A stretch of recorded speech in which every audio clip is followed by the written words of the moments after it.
আল্লাহ রাসূল সাল্লাল্লাহু আলাইহি ওয়াসাল্লাম হাদিস শরীফে বলেছেন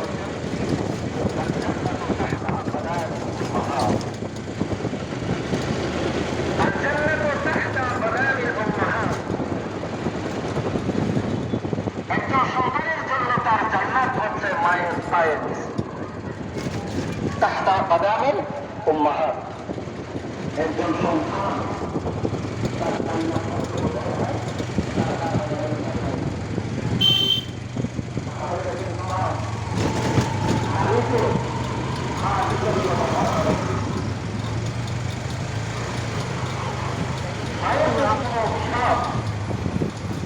পুরুষের উপর লাগে, তার সন্তানের উপর লাগে, তাহলে সেই সন্তান ধ্বংস।